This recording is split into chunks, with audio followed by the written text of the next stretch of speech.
Hello friends and welcome to Storytime with Vade. Today we will be reading Dear Santa, Love Rachel Rosenstein. All she wants for Hanukkah is Christmas, and it's written by Amanda Peet and Andrea Troyer, illustrated by Christine Davenier. Now today it's March the 1st, and I know it may not be Christmas, but when we took a peek at this book, we fell in love with it. Very beautiful story with beautiful illustrations. So we thought we would read it today, even though it's not Christmas. And I hope you guys all enjoy it too with us. Dear Santa, love Rachel Rosenstein. Rachel Rosenstein loved Christmas. She loved the 1,000 twinkly lights that went up in her neighborhood, the ginormous Christmas tree in the town square, and the store windows crowded with Santas, elves, candy canes, glittery tinsel, and piles of presents wrapped in shiny, beautiful paper. Everyone on her block celebrated Christmas. Everyone except for Rachel Rosenstein. The Rosensteins didn't celebrate Christmas because they were Jewish. Being Jewish was fun most of the time. It meant you got to hunt for the afikomen on Passover, blow the shofar on Rosh Hashanah, and get a present a day for all 8 days of Hanukkah, not to mention as many latkes as you could eat. It meant that when they celebrated Shabbat, Rachel and her friends and family passed around the challah and said the same blessings that Papa Murray said as a child, and his papa before that, and his papa before that, and on until Rachel's head began to spin. But when Christmas came to town, Rachel felt like a kid in a candy store with no mouth. "Can we please put up some lights this year?" she asked, staring out the window at her best friend Tina's house. "No," said her mom. "How about a tree? Emily Berenbaum's family has a tree and they're Jewish." "You can't sit on 2 horses with one behind," said Papa Murray. "I can," said her mom, "especially after that meal."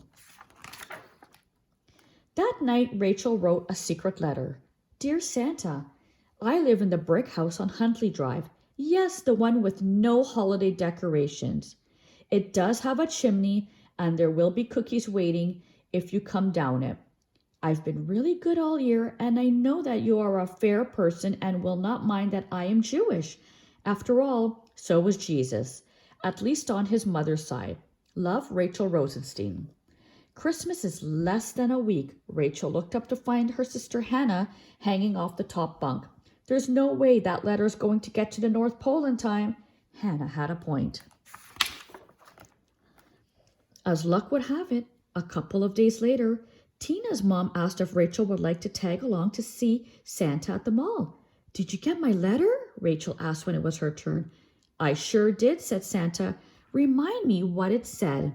Are you coming to my house even though I'm Jewish?" "Time for a picture," said an elf. "Click, click, flash." For a moment, Rachel couldn't see. The next thing she knew, someone else was on Santa's lap. Now, Christmas was only 1 day away. Santa was going to skip over Rachel's house unless she did something radical. There was just one thing missing: cookies for Santa. In the kitchen, there were no cookies, only leftover latkes. Rachel pressed some chocolate chips into them and tried one. It was good. Better than good. She ate 3 more and put the last one out for Santa with a glass of milk. The Rosensteins were ready for Christmas. "I love you, Santa. Love, Rachel." Rachel stayed awake as long as she could, lying in her bed listening for the clip-clop of Santa's reindeer on the roof. Visions of sugar-plum fairies danced in her head. But the next morning, there were no piles of presents.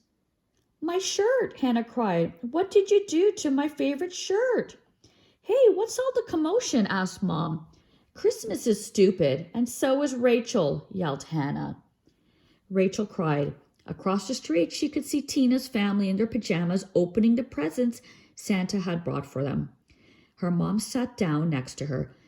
Sometimes, no matter how badly we want something, we just have to accept what is, okay? I gotta get to work. Nobody else's mom works on Christmas, Rachel said. Just because it's Christmas doesn't mean there aren't sick kids at the hospital. The world doesn't stop. Rachel cleaned up her mess. Later that afternoon, her dad took them to the park, which was practically empty.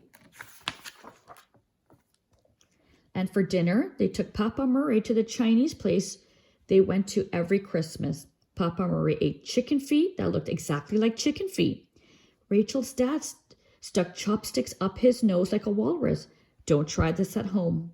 Rachel tried to eat her favorite salty dumplings, but she was too sad.